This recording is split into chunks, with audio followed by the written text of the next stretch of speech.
and we'll go into the other one. Bye.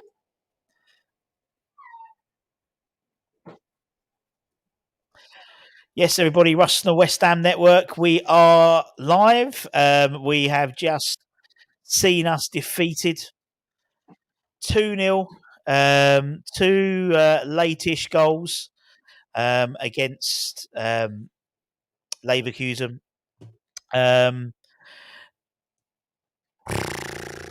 Where do we start? Bit of a win. Well, the whole game was a bit of a whimper, wasn't it? Really, wasn't a great game from us. As always, we assumed that we were going to be playing a low block. I think they had something like 30 odd shots on target, something ridiculous like that. And we were poor, and we go into a game now next week without potentially Bowen, definitely without Paqueta, without Paqueta. Oh, hello, mate. Wait it, I can't hear. Wait it. Hello, mate. All right.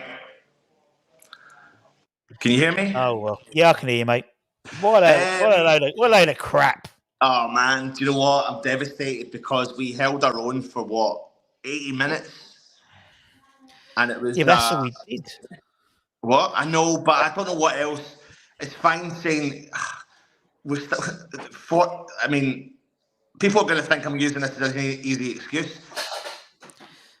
We're playing Leverkusen, have not been beaten by any single team this season, and with the 80 minutes gone, yeah, okay, they're calling them Leverkusen because they score late goals, and they've done that, but it was the substitutions that's made the difference. It now forces our hand for next week. We've got no choice in the matter now to do something, but we're going to have to do something without Paqueta, without Emerson, potentially without Bowen. But something's going to have to change, and that's the only thing there. If we'd have walked away 1-0, Russ, we've brought the game back to the London Stadium. To be honest with you, 2-0, it's not the end of the world, but it's a mammoth task. Fucking hell, man, we're climbing Mount Everest. And you know how that goes for some people and some people not. So, I don't know what else we could have done. I don't think, after Paqueta picking up the yellow card, could we've really gone at them? Because I tell you what, they are a very good footballing team, Russ, and they they know how to find the gaps. So tonight, for me, it was about keeping the scoreline down. People hate that, but I don't know what else we could do. I mean, look at the score of bloody fucking Liverpool and Atalanta tonight. Do you know what I mean? Like, I don't know what else we could. I don't know what else. I don't know. Nobody knows. Do you know what? Nobody knows. That's the thing. Like, we could have gone at them and we could have tried to win the game and be beaten 5-0, 4-0. I don't know how else to comprehend it. If it was 1-0, I was thinking in my head I was going to come on here and say I'm really proud of that performance in a defensive manner. But it was. I think it was because it was. I mean, pre-match when you're talking to people were like, "Do you know what? I'll take a narrow defeat. I'll take a 1-0." And at 1-0, I was like, "Yeah, I'm not happy, but I think 1-0 it's half time." And people say that, and there's been times where we've gone in games sort of 2-0 and we've managed to bring back it, to 2-2. But I think there's so many. You've said, without Paqueta for sure, without Emerson for sure, without Bowen, pretty much, I'd be surprised if he's back. That's huge because that's taken away, the majority of our goals, and the majority of our play. We haven't won a game all season with Paqueta's not played. No, I know. Innit? I know, but the back's against the wall. I know it's a mammoth task. I'm gutted. It's the second goal that's really got to me. It's two set pieces. We've been. It's two set pieces now that's done us tonight. At the end of the day, two substitutes that's done us tonight. I understand. I can see the comments. I can see that people are saying. Tony makes a valid point. Is Paqueta immune from criticism? No, I don't think he is. No, he's that was total hot-headedness. Yeah, hot-headedness, for someone, and also, and oh, go on. and also just doing stupid things in dangerous areas. Just But doing stupid things in dangerous areas. he always does that, and I think the frustration thing was he got that yellow card. He could have easily been sent off 5 minutes later, and that's the thing that frustrates me with someone like Zuma. That's when you need a captain to just literally drag him by a collar and get him sorted out. Yeah, we Then lack that. yeah, and that's what we lack. That. That's what we really lack, which is really frustrating. But Russ, I mean, And what's the opposite to that? I'm disappointed as equally as them, but people are saying to me that they've just watched West Ham defend a full game. Yeah, we have. I've watched many Italian teams over the years back in the 90s do that. Yeah, we're not in the 90s, I get that, but going at Bayer Leverkusen at Leverkusen, is that the option? Is that what we think we were going to do? Because I don't think anyone thought we were going to go at them at Leverkusen. No, we all knew it was going to be a Moyes job, wasn't it? We always knew it was going to be Moyes, Moyes. But I think what we assumed was when we had a bit of ball, we did something with it. But literally, it was like Kudus, another poor game from him. I know he was hounded 3 or 4 by 2 or 3 players, but I thought he was very poor. Yeah. And how many times were we over? It was very similar to that Wolves game. We were overpassing it. We were over hitting balls, heavy touches, basic stuff. We looked nervous. We looked so nervous on the ball. And Leverkusen scared us in that game just by the pressing. And then we try and be cute and do flicks and tricks. And we don't need to do that. That's the issue, And it's a shame because I thought Antonio had a really good game considering he was up top himself. He definitely has shown them tonight that he is someone that should be feared. But he was really the only one up top, and Fabianski kept us in this game from two really world-class saves tonight. But then again, when I look at their first goal from Hoffman, I'm like, how many West Ham players has that gone through without anyone making a move? But again, it's all panic. How many times during that game was a ball like sliced by us in the defence? Yeah. It wasn't cleared properly. And these guys are like proper, they're professional football players, and they didn't put a foot through it. It was rebounding off their knees, their heads. Yeah. It was really sloppy, very sloppy performance. And it was again the same as the first half as the Wolves game. It was just that's what frustrated me, because it was like so many times we had an option to do something with it, and the first time we did it in the first half, we almost scored. Antonio took on beat the pace, and Kudus should have done better. I think maybe Antonio should have taken the shot on, to be honest. But that it was great. We could do more of that. I think what we saw tonight was the gaps that we feared that would have grown between the midfield and the striker, and that's exactly what we saw. We expected that, and that's what we got. We expected a low block, and that's what we got. And we were doing okay up until the 80th minute in terms of the low block. And if that low block had worked, we'd be sitting here with a different mindset. But it's not worked. Yeah. It's not worked. Yeah. It's not worked. So, that's the trouble. That's the trouble with the low block is because there's no positive play to say, oh, we were unlucky, but we had a go. Now it's like it is all or nothing with that low block. Yeah, I know. But then. And essentially, it's the lack of concentration that's really cost us tonight, because it's 2 set pieces that have cost us, and that then shows our frailties in defence. That shows our frailties throughout the pitch, because we do, for some reason, this season lack that finesse or that concentration level to the final ball. Again, just please, if there's an angle that they show the Hoffman goal from behind the goal, where it kind of goes in slowly, like they do it in slow motion. You can see the amount of players it goes by. And it's a bit like, I can't remember the players, but it's a bit like Mavropanos is in front and he goes, no, Safal, you get it. Safal goes, no, Zuma, you get it. Zuma goes, no, Fabianski, you get it. And then no one gets it and the ball just goes into the back of the net.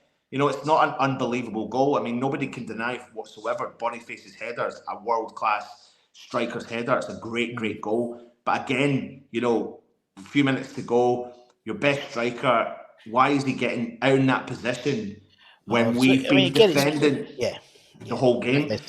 But I mean, I don't know how anyone could really disregard Antonio tonight. I really don't. I think it's easy for us to jump on the bandwagon and go, that was shit. But I think there was a tactic which was try and stay in this game, bring it back to the London Stadium. Yeah, right. So 1-0 down, Russ, back at the London Stadium means that we've got 50-50 chance. 2-0 means we're down to 25% chance, probably less. Yeah. But it's now down to Moyes, West Ham players, the fans, to make London Stadium rock. If we can get, fucking know, people might think it's a pipe dream, but I'm not going to go to the game thinking, well, we're going to lose this game. Go into that and try and get a goal early days, and that puts the pressure on. But I know it's a mammoth task. I get it, especially with the amount of players that are going to be out. I think that's it. I think it is, and to have any chance, Moyes has to do something he hasn't done since we beat Arsenal in the cup and go from it from the start. Yeah, but go from it at the start with, in essence, one creative player in Kudus. Well, yeah, but what's interesting is there's a couple of things I've saw tonight, and you've all saw it as well. I think Jonathan Tah's a reasonable centre half. I think he can be got at. He's not got the pace. Oh, yeah. And because they risk it, we need to feed that situation a bit more. And is it Top Soba? Yeah. I thought he had a 50-50 game. I thought he'd done all right, but I think he was quite lucky with some of the one-on-ones that he had with Kudus down that side. But listen, I don't know what else to say. I'm gutted as well. Yeah. I mean, we gutted. I mean, it will be fascinating to see what we, because obviously, we're going to have to try and patch up Bowen if possible. If not, we're going to have to play Danny up front, put what's name on the because we can't go defensive because we can't play. You'll have to put Ings Ings up front, maybe Antonio will play two up front. We're going to have to do that because it's otherwise.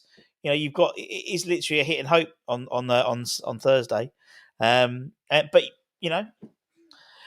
we, as I said, when we was 1-0 down, I was talking about the Sevilla game, and we obviously we 1-0 down against them, and we didn't have Bowen for that, and we managed to get. Obviously, I think we've got a better 11 than we did than when we played Sevilla, but I think we had a better squad when we played Sevilla than we have now.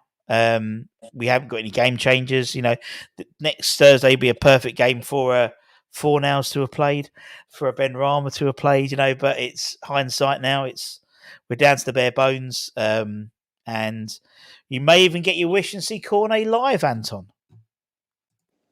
You might get a chance to see him. I don't know, mate. I don't know. Either way, I'm going to somehow build up some form of faith and hope that we can. We're not going into this tie to lay down and let them do what they wanted. Do you know what? It's easy for us to sit here and say, go at Bayer Leverkusen, but there's a reason why there's W's and D's against their name and there's not a single L in there. Great side. Great side. They're a great footballing side, and quite a lot of managers have gone to Leverkusen and low blocked. Yeah. Quite a lot. Yeah. And I don't know what... it's easy for people to just go, boys, you fucking blah, blah, blah, blah, blah, blah. But it is what it is, isn't it? It is what it is.